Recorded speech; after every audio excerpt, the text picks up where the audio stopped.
Hola, estamos en Atlántida, en esta linda ciudad, para una entrevista que me entusiasma mucho sobre un tema muy particular, que es que la iglesia de esta ciudad, de Estación Atlántida, que es aquí al lado, ha sido declarada patrimonio de la humanidad, de patrimonio y entonces de la UNESCO, ¿no? Y estoy con los autores de un excelente libro que se ha hecho al respecto, que se llama Dieste, la Iglesia y su gente. Cristo Obrero, Patrimonio Mundial de la Humanidad, Atlántida Estación. Ellos son Darío Porta y Mireya Braco. ¿Qué tal? ¿Cómo están? Muy bien. Bueno, encantado también de estar con ustedes. Este es el segundo libro que han sacado en coautoría. Sí, Sí. el segundo En libro. coautoría sí es el segundo. Tú ya tienes, Darío, otros libros anteriormente, ¿no? Entre medio, entre la primera edición y la segunda edición del libro de la Dieste, la Iglesia y su gente, el libro Raíces y Huellas en Atlántida. Está referido a algunas historias de Atlántida. Pero Exacto. digamos, esto es es mío y en coautoría con Mireya, mi esposa, Atlántida, una historia de 100 años en 100 fotos, en el centenario de Atlántida en el 2011, y en el 2017 la primera edición de Dieste, la Iglesia y su gente, que en aquel momento era Patrimonio Nacional. La primera edición se agota, casualmente se agota cuando Es declarada Patrimonio de la Humanidad. Entonces nos da el empuje para sacar la segunda edición, que básicamente es igual, pero está ampliada, corregida, con nuevos datos, sí, en función de la declaración de la Organización Nacional la organización sí, de las Naciones Unidas para claro, la Educación, la Cultura. Estaba la base, o sea que es una investigación que hacemos, o sea, la historia un poco parte de una invitación que tenemos de parte de la arquitecta Virginia Vidal, de la Intendencia de Canelones, de la parte de patrimonio, para participar en el proyecto que se iba a presentar a la Getty Foundation. Que era preservar lo moderno, ¿verdad? Y bueno, ahí es que con esa investigación nosotros vamos a, esa investigación va a ser la base para el libro. Exacto. Claro, la Getty Foundation es la del famoso filántropo norteamericano, ese sí. Exacto. Sí. Ustedes bueno, están, por lo que veo, es excelente. Bueno, es una locura esto de que haya sido declarado patrimonio de la UNESCO, una iglesia que es tan bueno, tan querida por toda la zona. Y que ustedes también, por lo que veo, es preservar. Ustedes son docentes los dos, ¿verdad? Exacto, sí, maestros. Son maestros. Y la preocupación como por el amor que tienen también por su ciudad, por su lugar, por sus cosas, y porque se preserve y se conozca todo eso, claro, ¿no? Nosotros estamos acá poco, desde el año 77, sí, desde 1977. Y bueno, y un poco trabajando en la escuela, veíamos que la parte de la historia del lugar de Atlántida no había mucho, solamente estaba después en el 95 Juan Gutiérrez saca un libro sobre Atlántida, pero anteriormente, si precisábamos algo sobre la historia, iba él a las clases y contaba algo sobre la historia. O sea que el pionero en eso fue Juan Gutiérrez, que era profesor en el liceo, desde la fundación del liceo. Y bueno, y luego se acercaba el centenario de Atlántida y no había mucho movimiento, nadie hacía nada, nadie decía nada. Entonces, con otros vecinos, nos propusimos que algo había que hacer para el centenario de los 100 años. Fue en 1911 y bueno, 2011. Y bueno, entonces, con eso comenzamos. Claro, el libro de Dieste, la Iglesia y su gente, en realidad es parte de ese proceso que arranca primero cuando eso que dice Mireya, la necesidad que teníamos en la escuela de información, porque claro, en la escuela se estudia la historia de la localidad y las fotos son muy importantes para estudiar Claro. esa historia, para aprender esa historia los niños. Entonces, todo arranca ahí, pero en el 2008 Atlántida, se cumple en Atlántida un centenario, los primeros 100 años de las primeras plantaciones, cuando aún no existía el balneario, y esto comienza a transformarse en un bosque de pinos y eucaliptos. Es toda esta franja donde estamos ahora, hasta un poco Artigas más o menos, la calle Artigas, toda esta franja que se va a forestar hasta la estación Atlántida. Y ahí ya estaba la parada de las Toscas, ¿verdad? Sí. Existía lo que se llamaba la parada de las Toscas, y toda esta zona en realidad se llamaba el Paso de las Toscas, que todavía existe, que es lo que está debajo del puente del ferrocarril. Y bueno, y la historia... Playa Mansa, no era Playa La Mansa, Playa Mansa. era la Ensenada de Santa Rosa por una embarcación portuguesa que allá por 1770 y pico comerciaba con la gente del Ah, lugar. bien, varaba acá. claro, Sí. en la época de la colonia. Ah. Ahí en la bahía, vamos a decir. Y ustedes como que asumieron, que recogieron esa mochila y asumieron esa responsabilidad de que haya algo para el centenario de Atlántida, como Dios manda algo, Claro, y sacaron ese trabajo. Empezamos pidiendo a los alumnos y a los Sí. vecinos fotografías, porque no había fotografías, Claro. no teníamos. Y justo como trabajábamos en una sala de informática, teníamos un escáner muy vetusto para esta época, ¿no? Pero en aquella época era... Cumplió su función. Sí, claro. Y bueno, y empezamos a escanear fotos que traían los vecinos, como estábamos ahí en la escuela, porque a veces la gente no quiere dar las fotos porque, claro, las das y después las perdés. Así no, las escaneábamos, digitalizábamos y devolvíamos. Y así empezó todo eso, que hay como 2000 fotos o más. Qué buena. Que después, con el tiempo, nos enteramos de que había unas fotos de la fundación de Atlántida, que eran de la territorial uruguaya.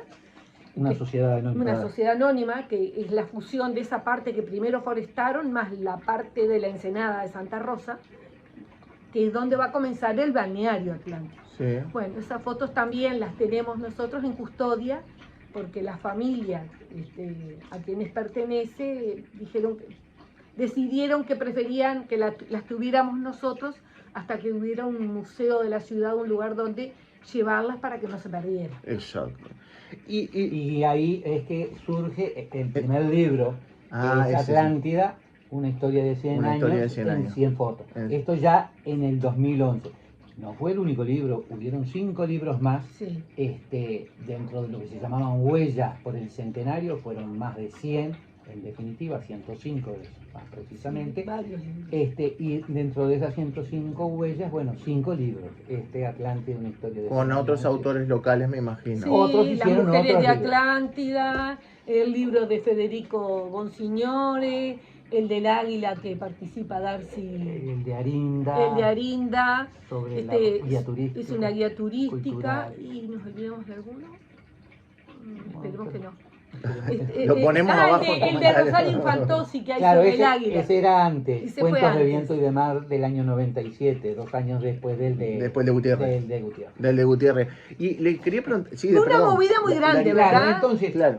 toda esa movida nos, de alguna manera, a nivel de la intendencia, porque la intendencia se compromete en el centenario de Atlántida también y está trabajando junto a esa coordinadora por el centenario que trabajó El municipio, ¿no? y el municipio también, desde el 2010 y estuvimos trabajando como hasta el 2012, que después se disuelve. Y se transforma en una coordinadora por Atlántida, la coordinadora del centenario. Bueno, ahí estuvimos trabajando por el centenario.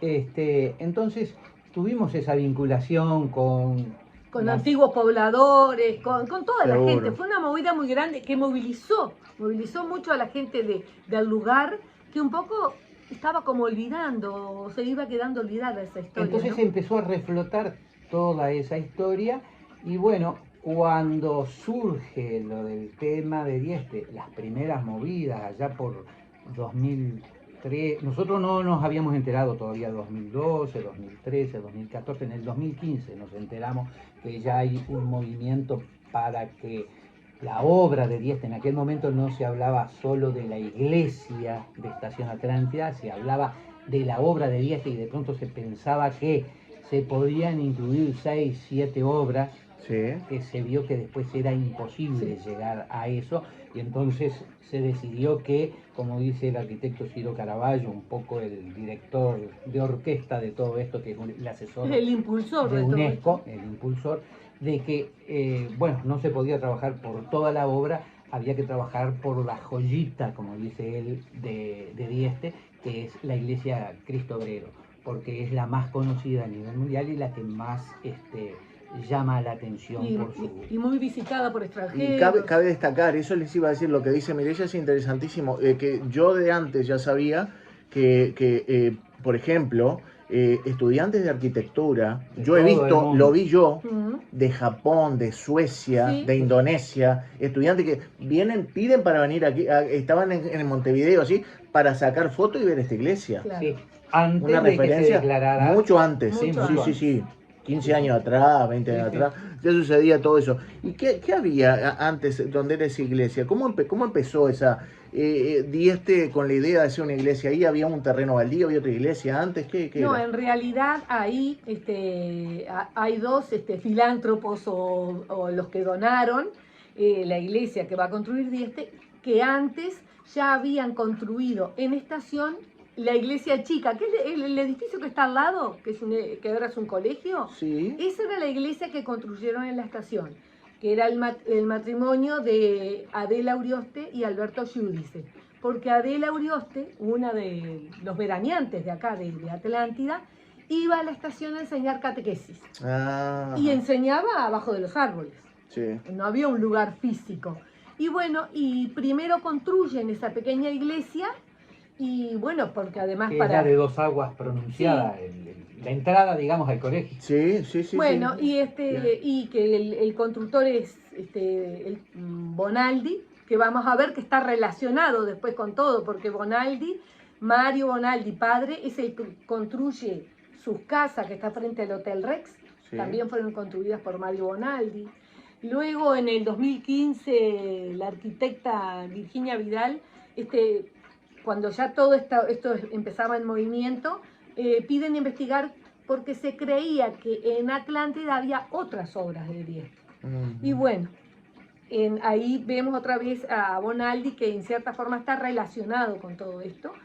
El motel Paola, no sé si lo conociste, la edificación que está frente al Banco República, que Sí, son, sí. son bóvedas. Que son Sí, Bueno, en la cancha de bochas del Country Club, que si tú miras el techo Sí, también, son hechos con cálculos de Dieste, y un tanque de agua que hay en el barrio City Golf, que cuando se dividen en terrenos, en esa época se fracciona y se van a vender esos terrenos, el dueño, que era San Román, le exigen que para vender, fraccionar, debe construir un lugar que abastezca de agua toda esa zona. Porque bueno, en esa época había dificultades. Seguro. en el ¿Y abastecimiento. cuándo toma la posta Dieste? Bueno, por ejemplo? ese tanque de agua es construido por Dieste. Ajá. Esos son como los primeros indicios, sí, eso. Pero en realidad la posta la toma del 55, por ahí, más o Claro, menos. porque en el 1946, en los terrenos que eran de el papá de Juancito, Sí. ¿cómo es? De Vicente de Díaz. Vicente Díaz y Amelia Castán, ahí el matrimonio Urioste, Giudice y Urioste, compran esos terrenos y alguna edificación Y que la había casita, allí, la la casita, y hacen la primera iglesia, Esa chiquita que te que decía. la Sí, construye sí. Mario Bonaldi. Ahí está. En el 1950 aproximadamente, le piden a Bonaldi, porque el matrimonio empieza a soñar con algo más grande, era una iglesia muy pequeña.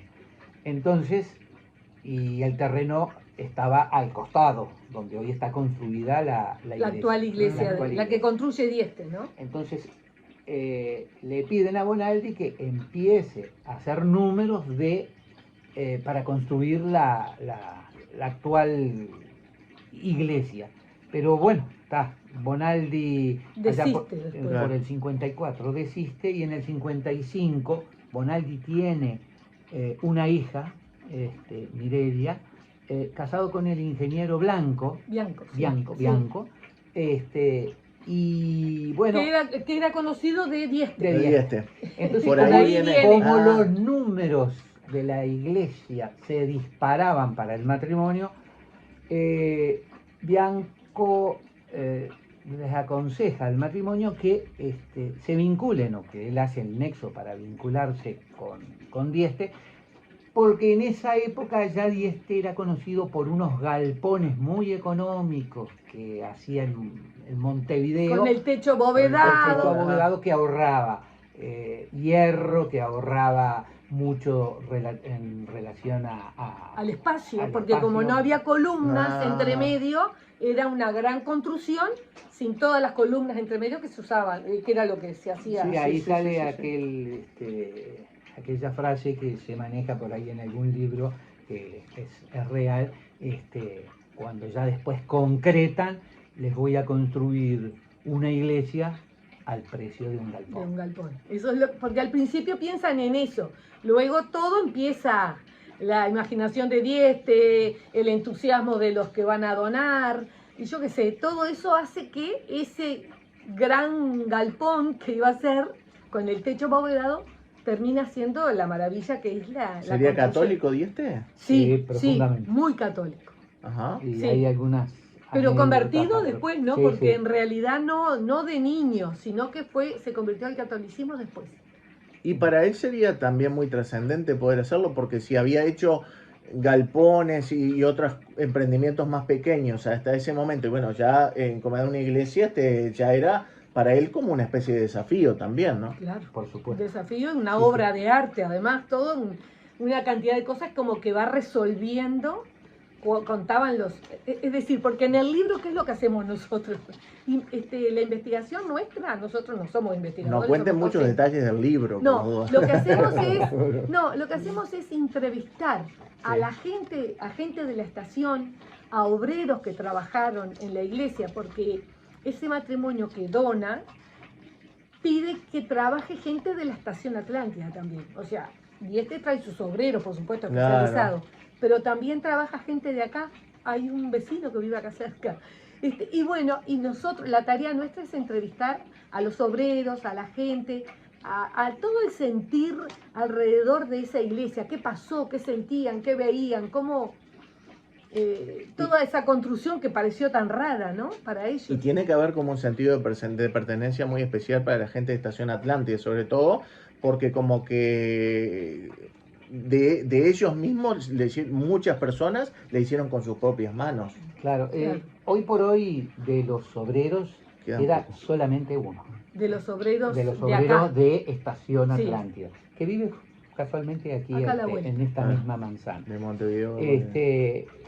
Sobre lo que tú decías, en testimonios de su desprotegida existencia del arquitecto Esteban Dieste, hijo de Eladio Dieste, en uno de sus escritos ahí dice: no hice este esfuerzo para que vayan turistas a visitarla, ni para que se publique en revistas extranjeras, que es lo que sucede, pero bueno, no era su sentir. Eso lo hice como creyente, construyendo un templo para otros fieles como yo.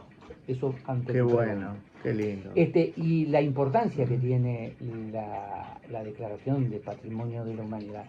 En todo el mundo existen 1157 sitios patrimoniales de la humanidad.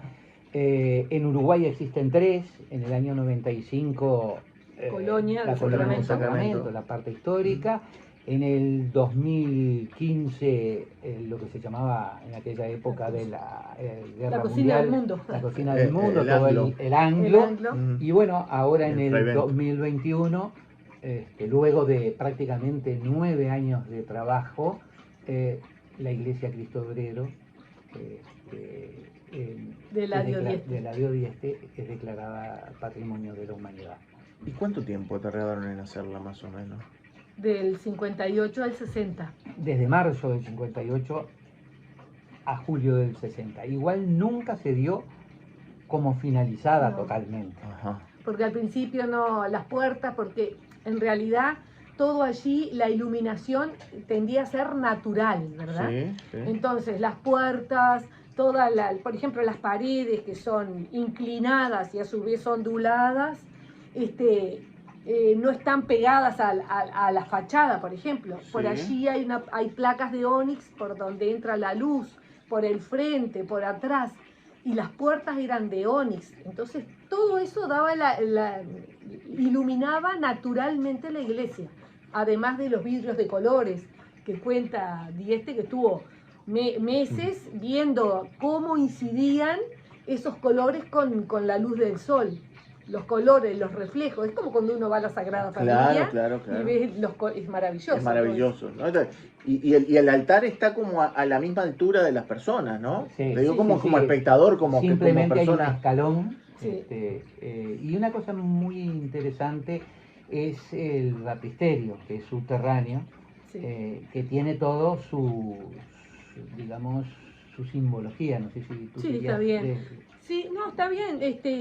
Que el baptisterio en realidad está fuera de la iglesia Sí, y subterráneo, sí. porque tiene ese simbolismo de que antes de entrar a la iglesia se bautizaba el niño para convertirlo a la religión, y cuando ya entraba como Como bautizado. Como bautizado.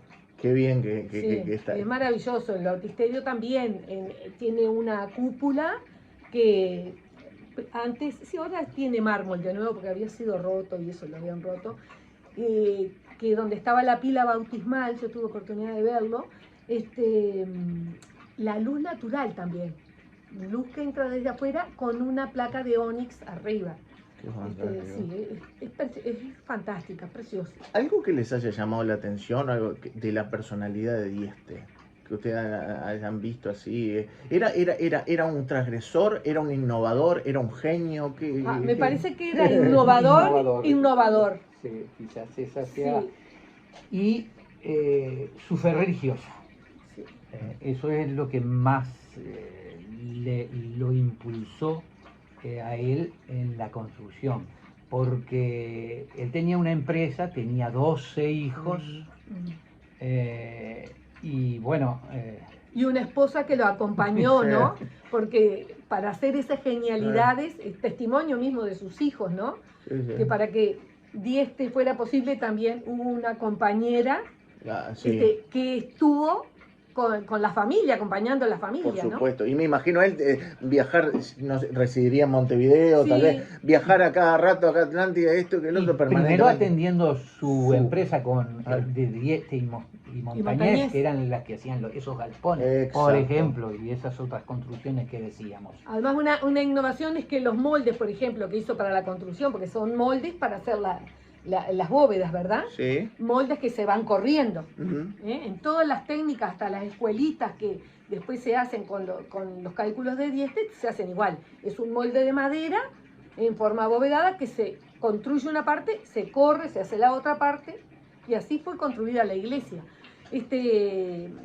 Bueno, y los obreros contaban de que eran, como decían, madera de eucaliptus, hacían las armazones, o sea, había gente que armaba, carpinteros que armaban eso, pero era una cosa que lo iba artesanal, que lo iban construyendo.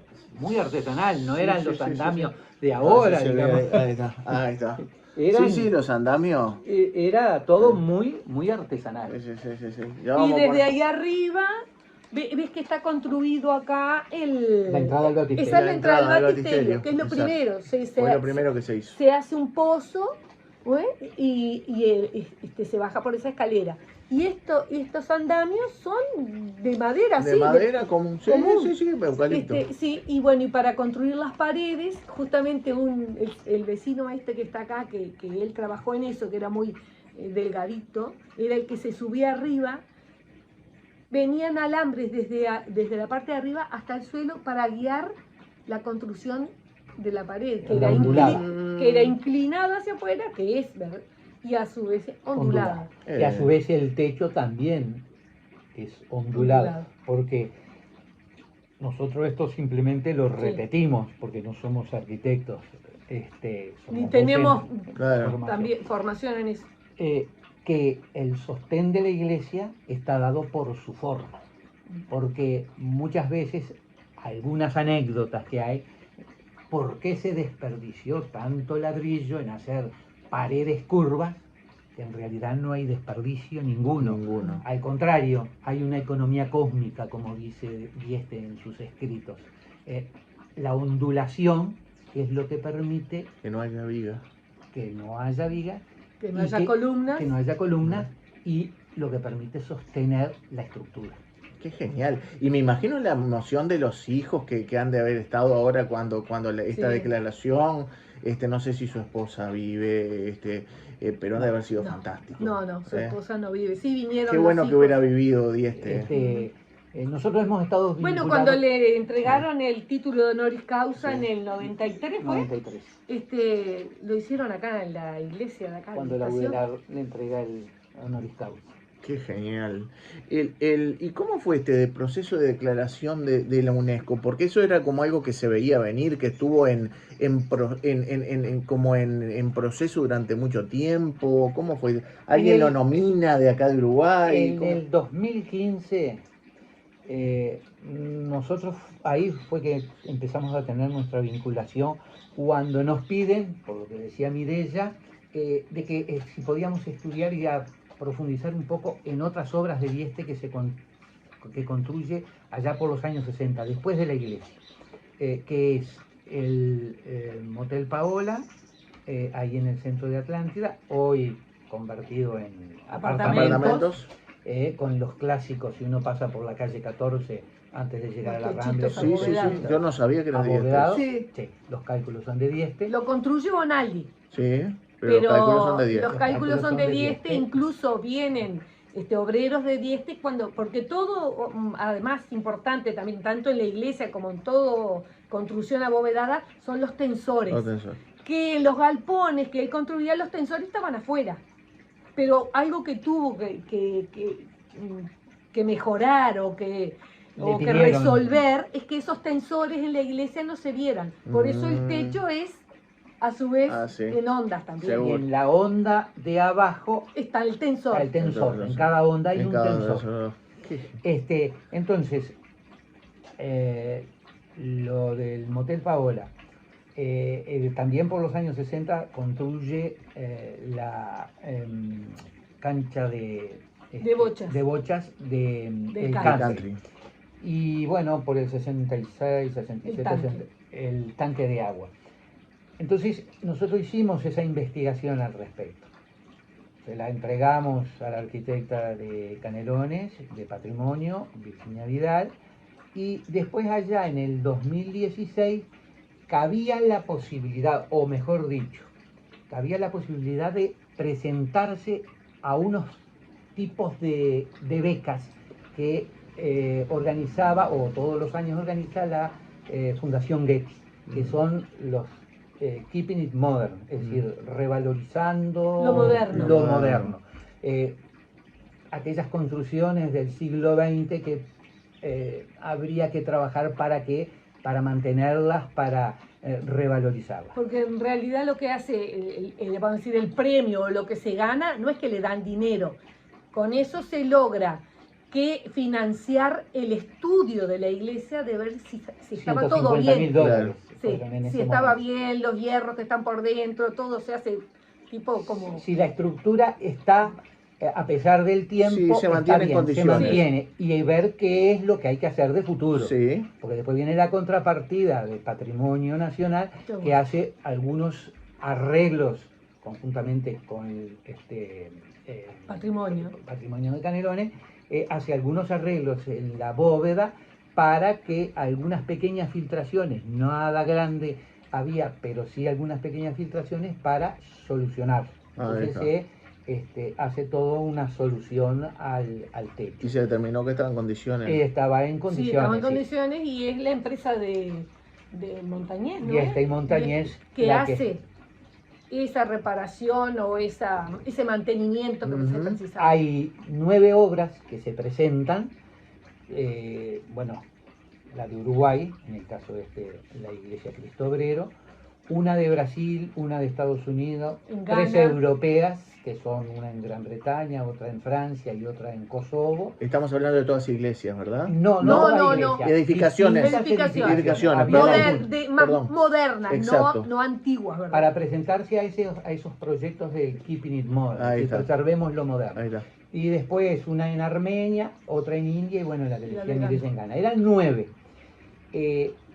Para eso había que armar, digamos, todo un estudio, había que ir presentando trimestralmente un dossier, es decir, todo iba para un dossier, que en definitiva después se presentaba, también servía, digamos, como fundamentación para UNESCO para seguir la solicitud de que en algún momento fuera declarado Patrimonio de la Humanidad. Era lo previo, ¿verdad? Eso era lo previo. Que eso ahí interviene la Facultad de Arquitectura, toda gente, arquitectos que hacen los estudios, que nosotros en eso no participamos. Nosotros lo que hacemos es la investigación social de obreros. Como dice Y lo de Getty lo podía ayudar a ser postulable en el futuro. Claro, bueno, se le podía hacer ese estudio, por ejemplo, que salía mucho dinero. Sí, porque se escaneó toda la estructura con instrumentos muy sofisticados que permitían detectar si había alguna anomalía, ¿verdad? Alguna falla. Y bueno, y se trajeron también gente especializada en hierro, es decir, especializado en ese tipo de construcción para ver en qué estado estaba y qué había que hacerle, ¿no? Eso fue en el 2016. Y bueno, Entre julio del 2016 y mayo del 2017, trimestralmente entregábamos nuestra investigación. Nuestra investigación, como dice Mireya, fue de lo social. Éramos de los pocos que no éramos arquitectos, allí en ese grupo de alrededor de 50 o 60 personas. Todos bajo la conducción de el asesor externo de UNESCO en sitios patrimoniales, el arquitecto venezolano-mexicano Ciro Caravaggio. Y una cosa muy importante que tuvimos acceso, gracias al cura párroco de acá, acceso a los documentos de la iglesia, porque estaban las actas pro templo. Y de ahí, como eso había una comisión antes de construir la iglesia, esa comisión que estaban Adela Urioste y Alberto Giudice y más gente de acá del balneario y también de la estación, claro, tenía las actas. En esas actas nosotros pudimos rescatar mucha cosa, mucha información valiosa y certera, además.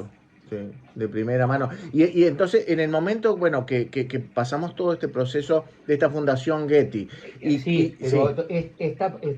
Digamos, esos 9 proyectos a nivel mundial, en julio de 2017, en Londres, cada uno de los directores de proyecto, en el caso de la iglesia Cristo Obrero era el arquitecto Ciro Caravaggio, el que te mencionábamos, presenta y defienden cada uno su proyecto. ¿Tá? Y bueno, hay un correo que él manda. Donde dice todas cuáles fueron las fortalezas del proyecto de acá. Y en uno de esos ítems del correo dice: solo en nuestro proyecto aplicamos métodos de participación social, una unidad de gestión consultada con sus actores institucionales, así como registros de historia oral de sus protagonistas y testigos. Fue el único proyecto que presenta una investigación social. Bueno, esa investigación social fue la que con Mireya aportamos para el dossier para presentar a la Getty Foundation y que bueno, que sirvió en definitiva para seguir todos los trámites sucesivos ante UNESCO. Y estuvimos varios meses y hablando del tema nuestro, era de noche, era de día, siempre estábamos o yendo a un lugar, o entrevistar a alguien, o buscando documentos, o Sí. leyendo, o transcribiendo. Por suerte existe la tecnología, que por ejemplo las actas pro templo, Sí. los libros de matrimonio y de bautismo de esa época, no los podíamos leer en una hora. No. Con el celular Sí, sí, pudimos fuimos haciendo- fotografiar todo El y móvil después, para los españoles. Claro, Sí. para después seguir. y luego a estudiar. partir de eso estudiar, ¿no? Sí. Y bueno, cuando nosotros nos invitan a participar en el proyecto, nosotros pusimos una sola condición, que íbamos a hacer todo nuestro mayor esfuerzo y que con el material que podíamos recoger, queríamos publicarlo. Y al contrario, no nos hicieron ningún problema.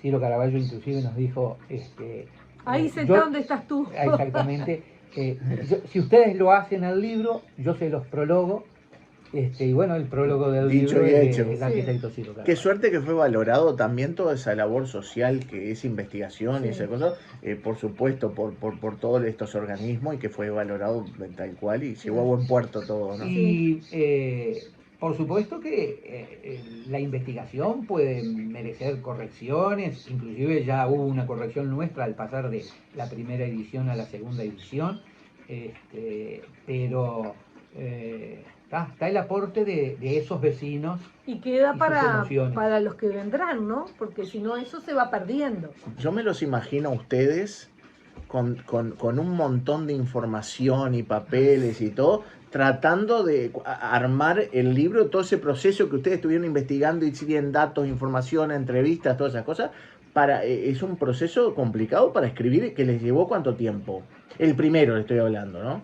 Porque Sí, luego sí, fue sí. como una adaptación, Sí, sí, a lo después mejor no es tanto. No. Y lo empezamos a escribir una vez que sale que terminamos nuestro trabajo para presentar a los proyectos Keeping in Modern, que fue por mayo, junio de 2017, y en mayo del 2018 hicimos la presentación del libro. En febrero, marzo ya lo estábamos terminando.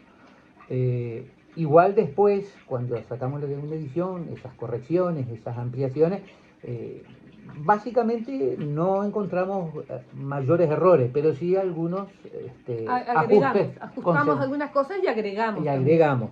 Y una cosa que nos gusta siempre dejar presente, lo tenemos en la primera hoja del libro, de esta segunda edición, que dice que el presente no es un trabajo de especialistas de la academia, ni es un libro dedicado a temas de arquitectura.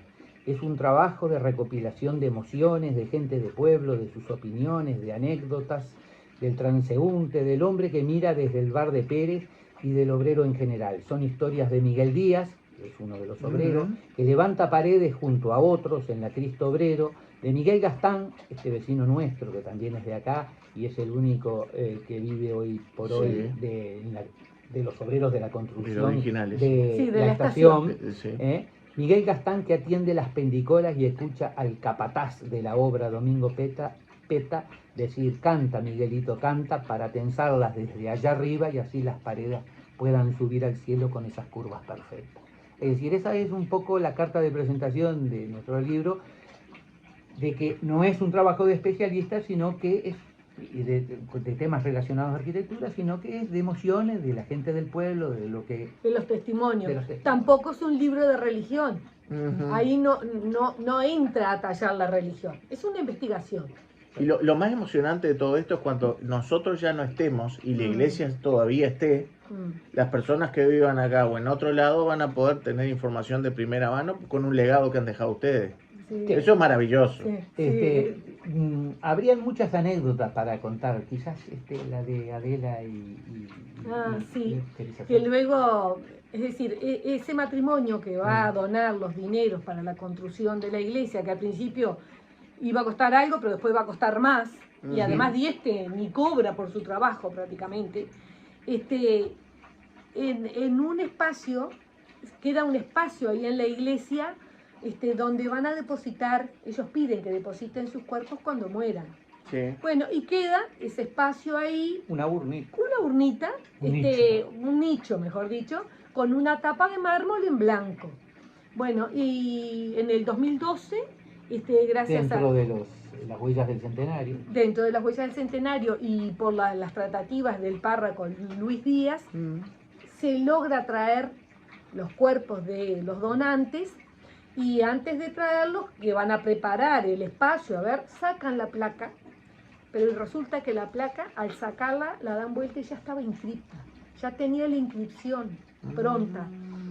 No sé si la tengo por acá, pero allí dice que descansan Adela Urioste y Alberto Giudice, que son los donantes de la iglesia. Al dar la vuelta aparece los restos de los esposos, Alberto Giudice y Adela Urioste de Giudice, descansan en este templo que ellos construyeron para Dios, una oración para sus almas. Pero eso nadie lo había visto, porque estaba del lado de adentro, cuando traen los restos y sacan la tapa, quizás pensando también que iban a hacer alguna inscripción. No tuvieron que hacerla, ya estaba. Ya está. Es no sé, una sorpresa a cada vuelta de la esquina. La verdad que es fantástico este trabajo. Yo me quedaría ahora hablando. Les dije a ustedes que, bueno, vamos a hablar, no sé, 20 minutos. Vamos 40 minutos. Y le iba a preguntar, futuros proyectos, ¿tiene algunos otros, estos fantásticos que han hecho en todos sus trabajos? ¿A futuro tienen pensado seguir alguna otra cosa o cosas que vayan surgiendo de Atlántida, cosas que se le vayan ocurriendo, tal vez incursionar en algún género literario? Bueno, lo que pasa es que nosotros, él le gusta más escribir en la parte literaria, que tiene ese libro como otro, pero también hacemos nos dedicamos a trabajar con las instituciones educativas, con un grupo que tenemos que se llama Milcine, que es el nombre científico del canelón, canelones, el árbol que da nombre al departamento. Claro. Y bueno, y recuperamos espacios públicos haciendo plantación de nativas principalmente. O sea, hay una plaza que desde el año 97 se comenzó a plantar con flora nativa, muy respetada. En Circunvalación Ingeniero Juan Pedro Fabini y Ciudad de Montevideo, la que va hacia la ANCAP. Esta otra que está acá, esta rotonda que está acá cerca, que se llama Jardín de Alondra, 50 metros. También la forestación era un basural eso, ¿no? Se convirtió en plaza y bueno, y plantamos con los alumnos del Jardín de Infantes y bueno, y otros espacios que hemos ido recuperando, plantando con las instituciones educativas, reforestando. Qué buen proyecto. A su vez, aparte de los libros de fotos, que vamos a empezar a trabajar con ellos ahora, que pertenecieron a la Territorial Uruguaya Sociedad Anónima, la fundadora del balneario, que queremos hacer alguna investigación con eso que tenemos en nuestro poder, que está en custodia, como decía Mireya. Otros vecinos que tenían los libros, no los de fotos, los libros de la Territorial Uruguaya, los de actas, los obreros que trabajaron. La gente que venía el hotel que está allí, la primera construcción de Atlántida es el hotel. 14 el Hotel Atlántida, que ahora es la Rambla. Claro. Esos libros, vecinos de acá, hijos de antiguos vecinos, nos lo hicieron llegar y los tenemos en nuestro poder. O sea que tenemos los libros de la Territorial Uruguaya que funcionaba en el Hotel Atlántida y los libros de foto, que todos ellos queremos profundizar un poco en ambos, en los libros. Los de fotos son 5 y los otros son unos 7 u 8, para después, cuando surja ese Museo de la Ciudad, Archivo de la Ciudad, entregarlo. Y un dato muy particular, yo, un tío abuelo, yo soy de Florida, somos de Florida nosotros, que había nacido en 1892, cuando joven, cuando cumple la mayoría de edad, se va de Florida y se va a trabajar supuestamente a la construcción.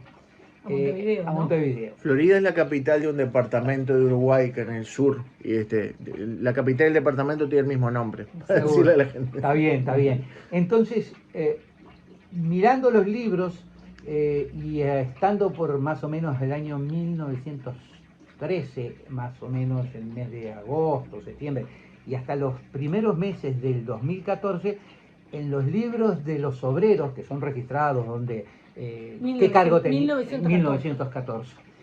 Donde están registrados los obreros y lo que ganaba cada uno mensualmente, y cuántos jornales tenían, etcétera, etcétera. Estaba todo detallado, en esos libros está todo Sí, sí, detallado. Todo detallado. Aparece justamente un hermano de mi abuelo, o sea, un tío abuelo mío, del cual nunca más se había sabido noticias. O sea que las últimas noticias de él posiblemente hayan sido en 1909, 1910, pero después en 1913, 1914 le encontramos una pista porque trabaja en la construcción de los chalés de la Rampla.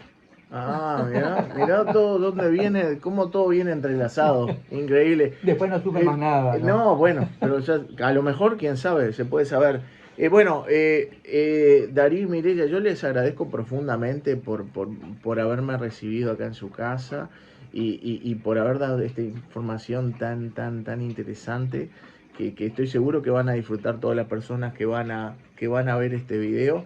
Bueno, a todas las personas que lo vean de Atlántida, que lo disfruten, que se suscriban también al canal, y a las personas que nos miran desde España, fundamentalmente de España y Argentina, hay más gente que nos mira, les voy a dejar información, todos los enlaces para que puedan tener información sobre Atlántida, sobre la Iglesia del Cristo Obrero, y también links de dónde ustedes pueden comprar el libro y otros trabajos de Darío Porta y Mireya Braco.